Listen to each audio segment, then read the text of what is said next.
All right, let's jump into chapter 4 of The Power of Now by Eckhart Tolle. It's called Mind Strategies for Avoiding the Now. Not that any of us need help avoiding the now. Seems like we're pretty good at this already. That's why we're reading this book, right? He says the core delusion here is the loss of the now. Tomorrow's bills are not the problem. The disillusionment of the physical body is not the problem. The loss of now is the problem. Or rather, the core delusion that turns a mere situation, event, or emotion into a personal problem and into suffering. So he's saying intellectual agreement is just another belief and won't make much difference in your life. To realize the truth, you need to live it. And I love that. He's saying you don't just need to believe to be more present is the key. You need to live more present. And the opposite of being present is, he calls it being unconscious. And he talks quite a bit about different levels of being unconscious in this chapter. And he defines it this way. He says, what I call ordinary unconsciousness means being identified with your thought processes and emotions, your reactions, desires, and aversions. It's most people's normal state. In that state, you are run by the egoic mind and you are unaware of being. It's not a state of acute pain or unhappiness, but an almost continuous low level of unease, discontent, boredom, or nervousness, a kind of background static.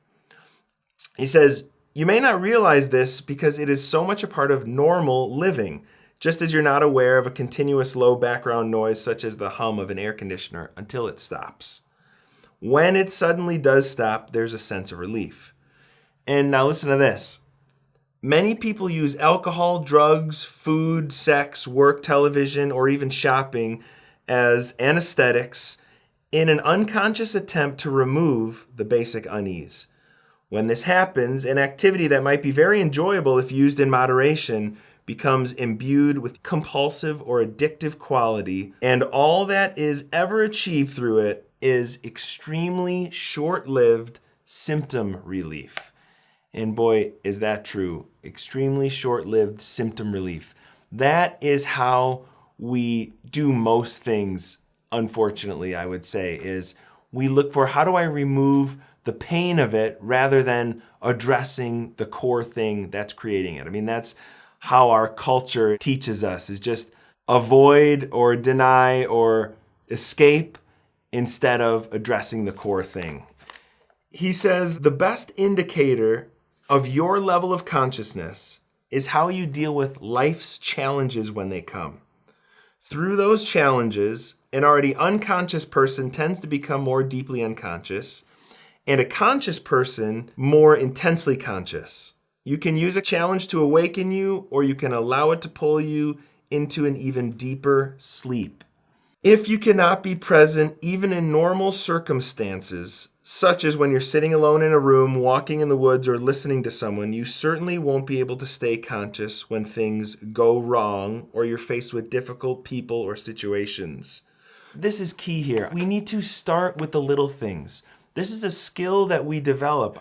I look at it like this. Imagine you're going to run the Chicago Marathon. It's tomorrow morning. And a friend calls you, a friend who's never worked out, and says, hey, I'm going to join you on the marathon. Give me all the tips so I'm ready for the marathon tomorrow. Okay, there are tips I can give you that will help, but you can't really learn everything you need to know about the marathon the night before. I mean, you need to have been practicing this. You need to have gone on little runs and started to build your muscle and work over time. So when this big event comes, you have the tools to be able to do it properly. And that's the same thing here. If you can't sit alone in a room, walking in the woods, or listening to someone, you certainly won't be able to stay conscious when bigger things go wrong. And that's what he's saying. We got to start with the small stuff. Those challenges are your tests. Only the way in which you deal with them will show you and others where you are as far as your state of consciousness is concerned. Not how long you can sit with your eyes closed or what visions you see. And I love how he says that. To measure your consciousness is not how long you can sit with your eyes closed. That's such a spiritual ego thing where, someone goes, oh, I can meditate, for 2 hours, I do every day. I'm such a conscious person. And he's going, listen, it's not about how long you can sit there with your eyes closed. It's about how you deal with the problems that come in your life. This is the best indicator. So the next big idea in this chapter is about negativity and about complaining and resentment. And I think the key thing here is we need to be aware of this. We need to notice this. We need to recognize this. If we don't recognize this, then whatever our thoughts are doing, we're just a victim, so to speak, to those thoughts, and we act out all those things. But when we can find that negativity and notice it, then we can actually do something about it. So he says, make it a habit to monitor your mental, emotional state through self-observation. Am I at ease at this moment? Is a good question to ask yourself frequently.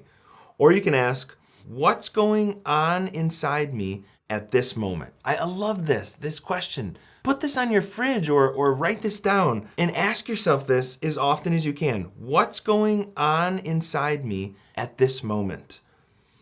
Be at least as interested in what goes on inside you as what happens outside.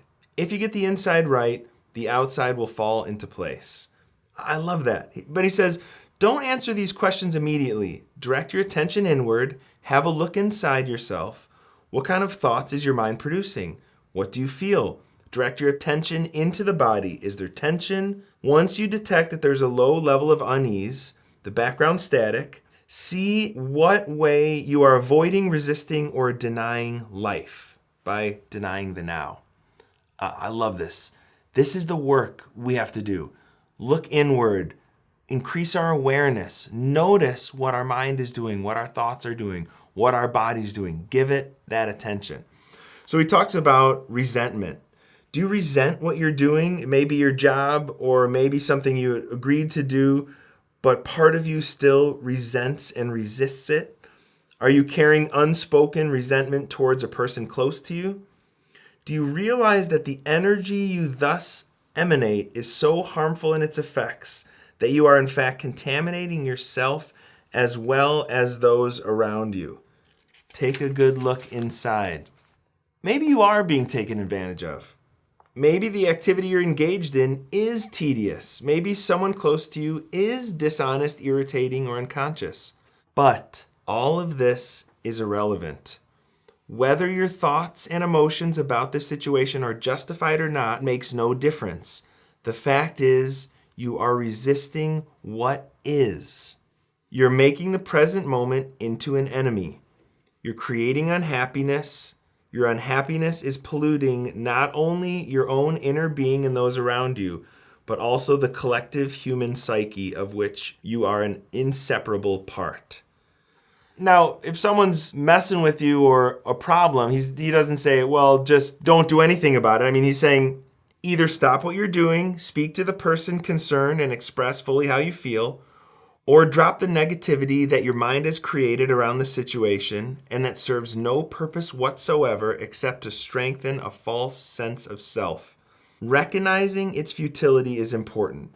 Negativity is never the optimal way of dealing with any situation. In fact, in most cases, it keeps you stuck in it, blocking real change. Once you really realize this negativity here is not the best way to make clear-minded, wise, good decisions for your future and how to move forward, once you realize that that negativity is clouding your judgment and not helping, then you can set it down. Again, it's not a belief. You don't need to just believe it. You need to test it and try it out. It makes it way easier to say, I know this doesn't help. I know this isn't going to help me get what I want and make a wise, good decision. And I know it's polluting my thoughts and it's polluting my vision on how I can see. Then through that realization makes it way easier to just drop and let it go. Not only resentment, but he's also talking about complaining. See if you can catch yourself complaining in either speech or thought about a situation you find yourself in, what other people do or say, your surroundings, your life situation, or even the weather. I love this line right here. To complain is always non-acceptance of what is. So change the situation by taking action or by speaking out if necessary or possible. Leave the situation or accept it. All else is madness. I know for me that when I find myself complaining about something, it's not helping solve the situation or change it. It's just poisoning my mind and thoughts, and it's a resistance to what is, especially if I'm complaining about something that already happened, that's over, that is done.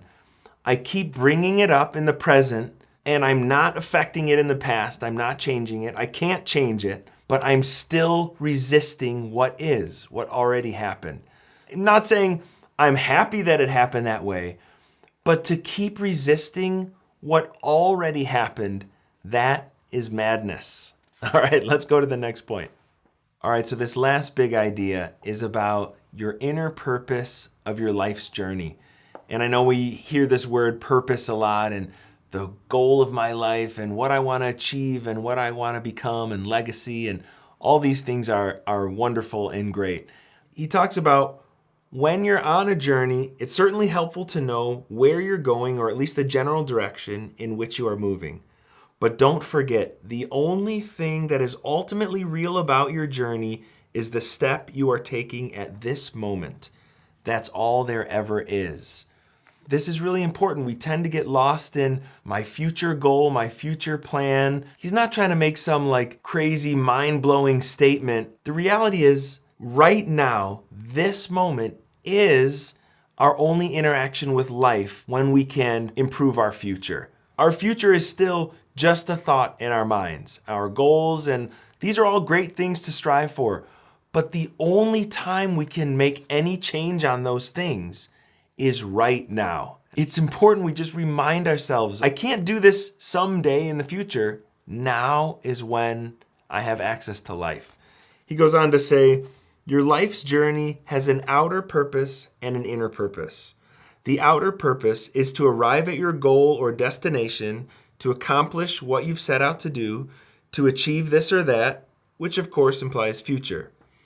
But if your destination or the steps you're going to take in the future take up so much of your attention that they become more important to you than the step you're taking now, then you've completely missed the journey's inner purpose, which has nothing to do with where you're going or what you're doing, but everything to do with how. It has nothing to do with future, but everything to do with the quality of your consciousness at this moment. Your outer journey may contain 1,000,000 steps.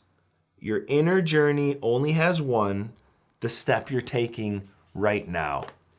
That's our challenge. How do we give our attention to the one step that we're on now? Keeping in mind we have a future, we have a goal, but that is out of our reach at this point. But what is within reach is the present moment, all we ever have. I love making these videos. I hope you guys found this helpful. Instead of asking you to like and subscribe this channel, I'm going to encourage you to turn off your screens, be as present as you can, go outside, enjoy the day, and I hope you have a wonderful day. Thank you so much.